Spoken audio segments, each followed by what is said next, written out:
Good evening, everyone, and welcome to Out of the Fog. I'm your host, Erin Sully. If you're a hockey fan, you're going to love tonight's show, as we'll be spending the next half hour with none other than the legendary Bob Cole, a man whose career as a hockey broadcaster has stretched over 5.5 decades. He is the voice of Hockey Night in Canada and has called some of the most memorable moments in the sport to date. Now, he's certainly the pride of our community, being born and raised here in St. John's. As Mr. Cole gets ready to join me here in studio, we're going to bring you an excerpt of a piece that was produced on Bob Cole for Rogers Hometown Hockey on Sportsnet. Take a look.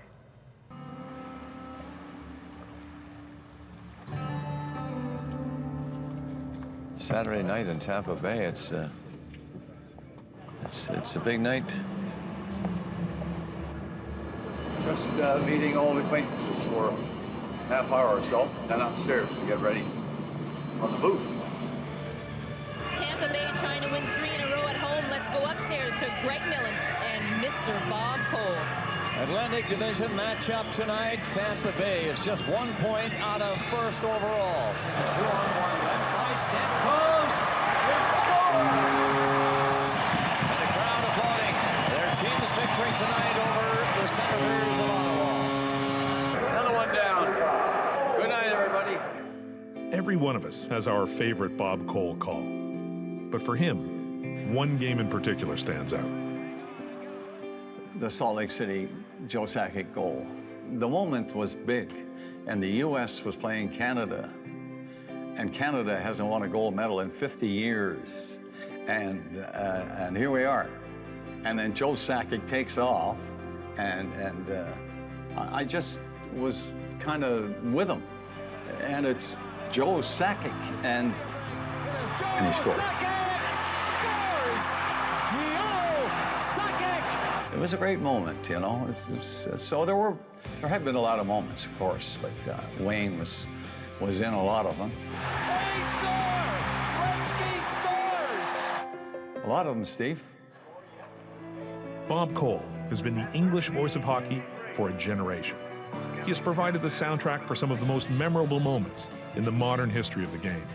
If longevity is a key word or an example of doing good work, then Cole's the winner, and he may be as good a play-by-play announcer that Hockey Night in Canada's ever had.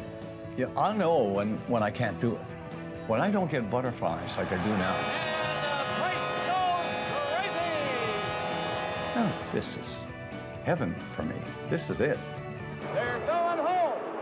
Yeah, they're going home. Around the net, waiting, he's open. Oh my heavens! What a goal! What a move! Lemieux! Oh baby! That was an excerpt from a piece by Stephen Brunt that was produced for Rogers Hometown Hockey. Bob Cole has received many awards and accolades over the years for his work. He's a member of the Hockey Hall of Fame, has recently been invested into the Order of Canada, and now at 83 years old, he has just released a book co-authored by Stephen Brunt. It's called Now I'm Catching On, My Life On and Off the Air. Well, we do have some copies of that book to give away to a few lucky viewers here this evening. But first, a very short break. But when we return, Bob Cole will join me here in studio to talk about his life and the book. We'll be right back.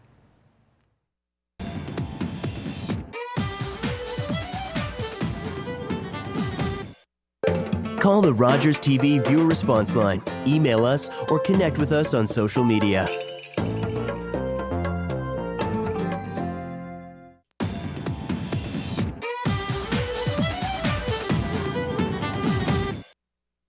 Welcome back to Out of the Fog. Well, we told you all about tonight's guest at the top of the show. Hockey Night in Canada's play-by-play extraordinaire, the legendary Bob Cole, a man who has won the affection of thousands. And it's great to have him here in studio. Welcome to Out of the Fog. Thank you very much, Sharon. It's great to have you here. So congratulations, firstly, on this book. Okay, thank you very much. Yeah. A lot of work, but I'm glad it's done. Yes, indeed. Before we get into the book, I want to, talk about of course, your work, the play-by-plays. You know, when listening to you, you never stray away from the play. There's lots of emotion, lots of passion there. And when I was talking to a few people, of course, before walking into this interview, they said that's the one thing that they love about your work, is all of that passion, all of that emotion. When you hear that coming from your listeners, What does that say to you? Well, it's very nice of you to say that. I think it's a compliment, of course, and it's nice to hear that somebody likes what you do in your job and what you're trying to do. And I just happen to love what I do, and I guess it shows. I didn't realize it before, but so many people, because of this book, have been bringing up the subject of how they enjoy what I do, and that's kind of rewarding. It's nice to hear that. They didn't kick me out yet, anyway. Well, I mean, almost 6 decades. Amazing Yeah. career so far. But I want to go back, you know, many years back. Do you recall that first game, that first big game that you were doing the play-by-play for? The first big one in the National Hockey League, I recall that, yeah. It's, Was that, what was your feeling at that time? Were you very nervous? well, I don't think nervous is the word, but I was rather concerned, and something I always wanted to get a shot at, and I got kind of briefed by doing some color first with Bob McDevitt. He was from Montreal, and I worked a game with, believe it or not, Foster Hewitt, doing a Toronto Sunday night radio game, and now that was amazing. I was quite kind of apprehensive about that, but when it was over, I enjoyed it.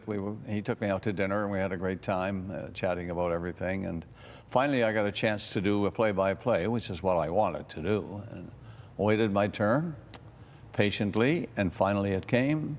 And it was, if you want to know the small details, it was on April 24th, '69.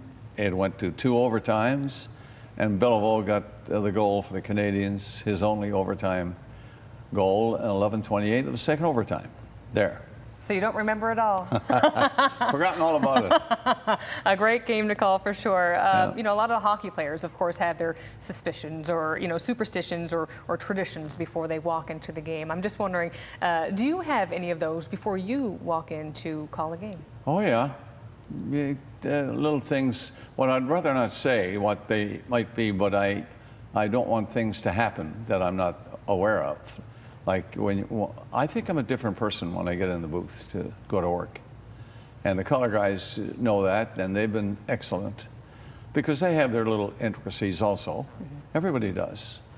I bet you have some, you know? So it's part of this business. It's, it looks, I suppose, glamorous to some people. It did to me at one time, and not so glamorous when you get in, but it's nerve-wracking at times. It's hard work, isn't it? You have to be concerned about everything you do and say, and especially live, like we are doing hockey games. No turning back when they say we're on in 10 and count you down. Now you better be ready.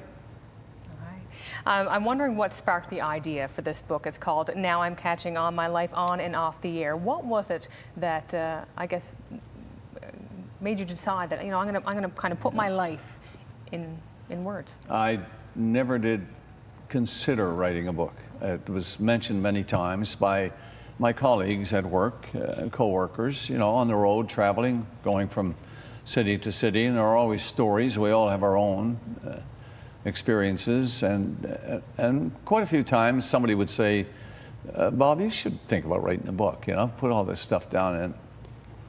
And Stephen Brunt was a great guy, great writer.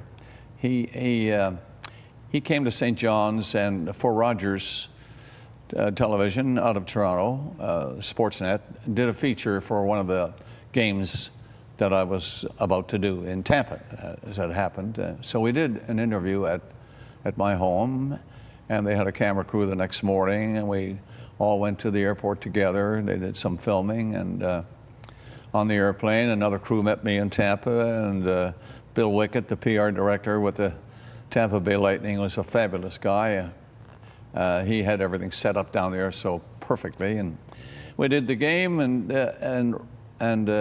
the publishers in Toronto saw that piece and decided they'd call me and Stephen, and we chatted about it in Toronto.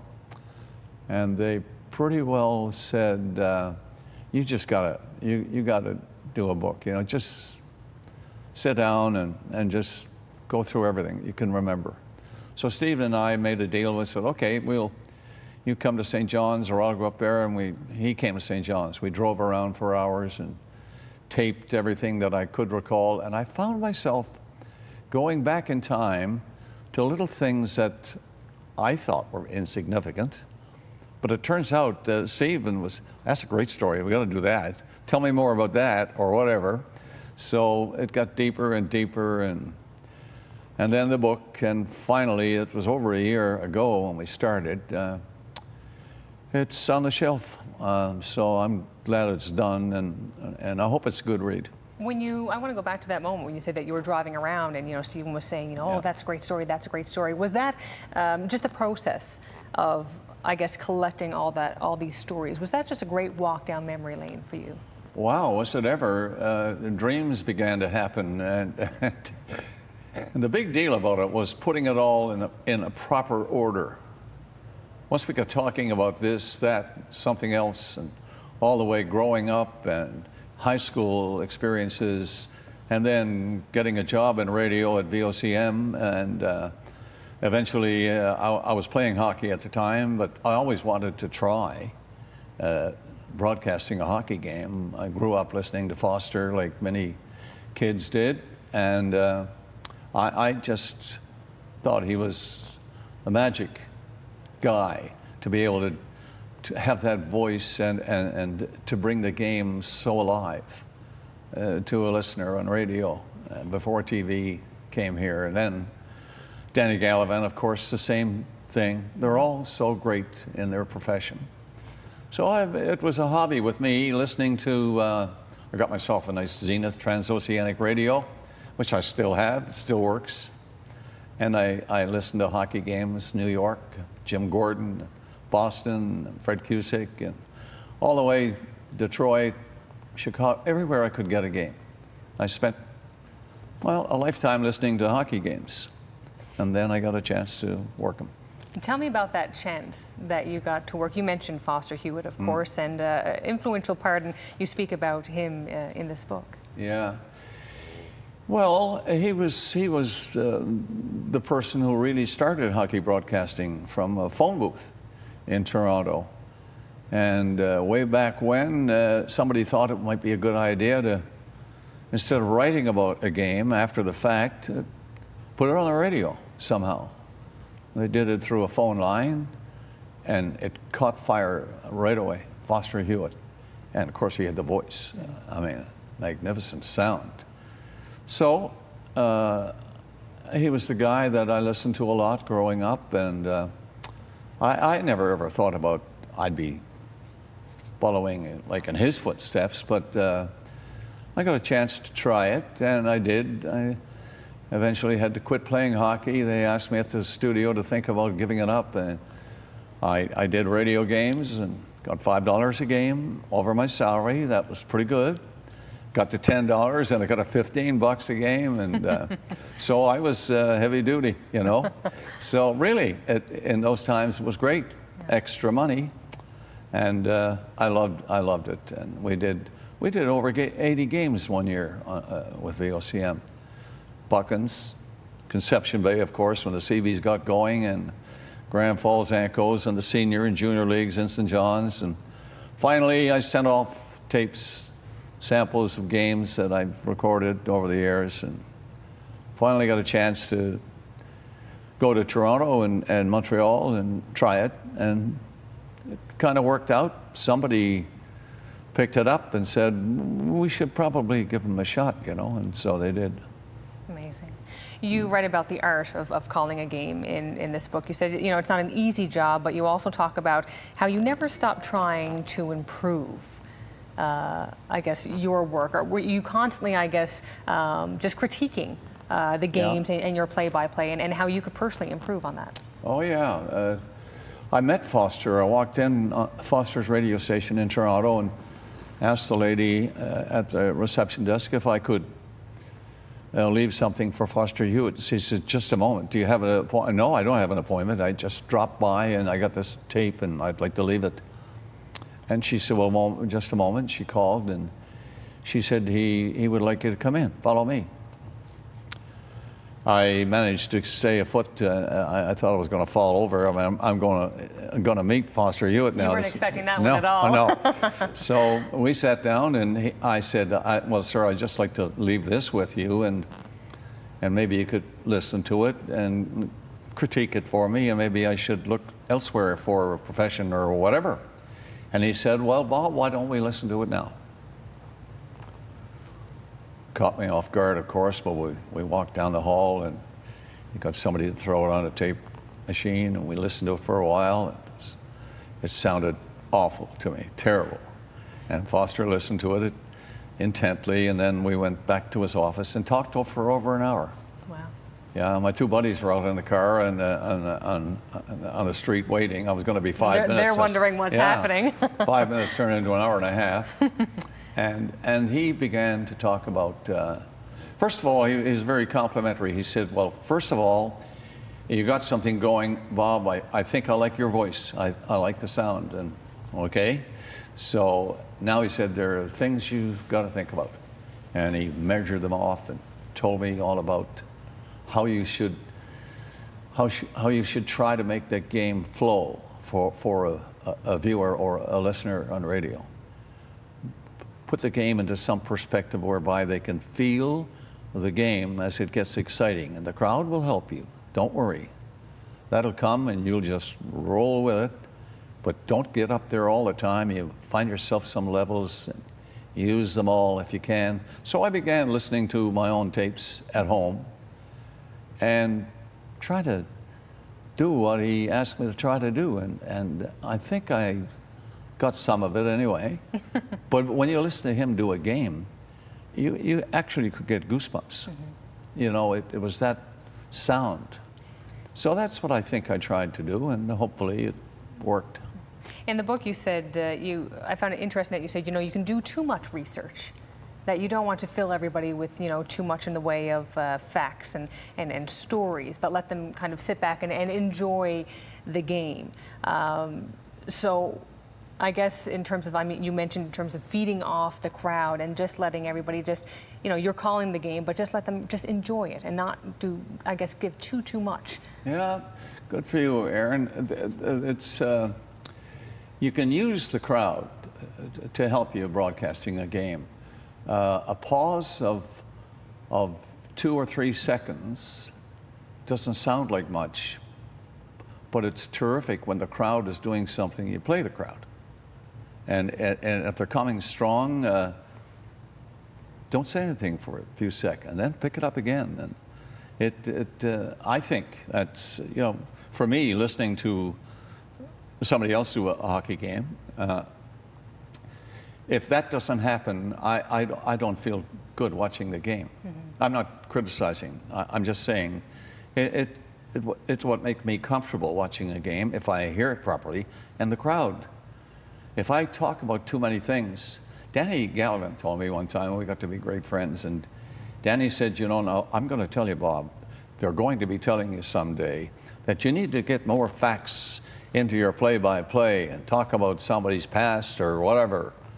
So I said, okay. They told him that they'd like him to do that. So he said, I'll try it. So he just fell in line, and one game he told me he was broadcasting, I'm gonna do this now. And he mentioned some hockey player, and he said just in passing, he was originally born in Winnipeg, Manitoba, and now came up through, whatever. And then he caught himself thinking, and he said, and I forgot to say where he was born again. So Danny said, that's enough for me. I'm not touching that anymore. So, you can, I suppose it's great. That's the way some people like it, but I don't ever get into that. I stick with the game. It's not your style, shall we say. Not my style. Yeah. There are so many stories in here, so many names mentioned, but Wayne Gretzky and yourself have a great friendship. And the part that I got a little chuckle from is that he calls you Mr. Cole. Always. Never calls you Bob. He won't. His wife, Janet, said, Wayne, one time we were together somewhere, Wayne, you're embarrassing Bob. He doesn't like you calling him Mr. Cole, and Wayne just ignores that. So still to this day, he won't call you by your first name. No, Mr. Cole, how are you doing? He calls me, you know, come to think of it, I haven't heard from him for a while. But, you know, every month, 6 weeks or something, I'll get a phone call. And it's Wayne just saying hello and how are things going. Pretty good. Not bad at all. Yeah, not bad. What is it that you hope that people take away from this book, from your life on and off the air? I got to sit down and read the darn thing, you know. I've been busy along with Stephen, and we've been editing and changing and rearranging things, and I haven't started yet. I've gone through many hours of reading and changing and so on. But to sit down and enjoy it from start to finish. I'm going to do that, and I'll do that soon, and then you can ask me. All right. Not that I think, you know, I don't want to mention retirement or anything like that. No. But, you know, when you think back through all of the years, you know, all of the awards, all of the accolades, the recent, of course, Order of Canada, the Hockey Hall of Fame, what is it that you want to be most remembered for your career when you think of it spanning over 6 decades? Yeah, I'm not sure if I ever thought about that. I don't know. It's a tough question. What would I want people to think? They just enjoyed hockey. Foster told me, I've told this story many times, I guess, but I'll tell you. Foster said, at that time we met, he said, I'll keep my eye open, and if I ever hear of somebody looking for a hockey broadcaster in the American Hockey League or whatever, I'll surely mention your name and give you a call and get you going, because I believe you're going to be up here someday, Bob. I want you to think about that. And it was a very nice thing he only heard 4 or 5 minutes of a tape I made of a local hockey game, you know, no names that he'd recognize.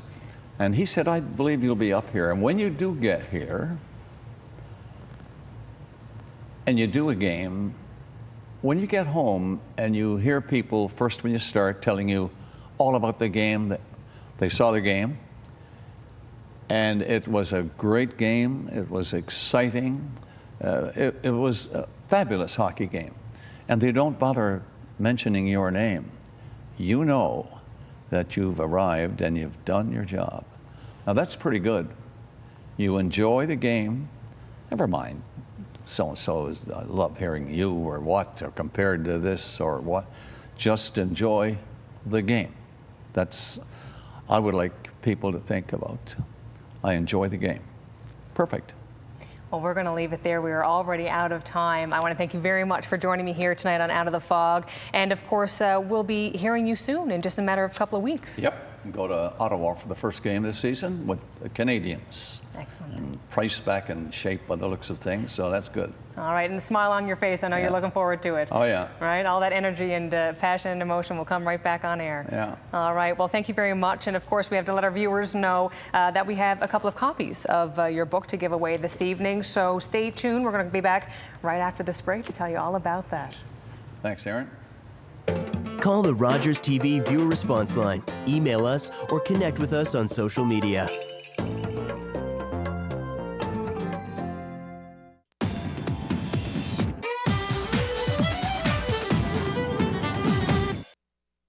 Welcome back to Out of the Fog. I hope you enjoyed my conversation with Bob Cole here tonight. Certainly a pleasure to have him in studio. And if you'd like to see him in person, he is going to be at Chapters tomorrow night, so that's October 6th. He'll have a book signing from 5 to 7 p.m. That's tomorrow night at Chapters on Kenmount Road. Now, some great news for you guys is that we have a few copies, signed copies, in fact, of his book to give away here this evening. So to enter your name in for a chance to win, you can call us at 757-9600. And I want you to do this. Leave a message with your best Bob Cole impression. So if you do that, we will enter your name in for a chance to win a signed copy of his book. And now, if you missed a part of tonight's interview, it is going to repeat again tonight at 9 p.m. and 10:30 p.m. tonight here on Rogers TV. And a reminder for the Rogers customers, you can stream this show live online with your My Rogers account information. All you had to do is go to rogerstv.com. Well, that's it for me tonight. We'll see you again tomorrow, same time, same place, right here on Rogers TV. TV. Really looking forward to your entries, your best Bob Cole impression. And your name, of course, gets entered in for the draw for his book. That's it. Good night, everyone.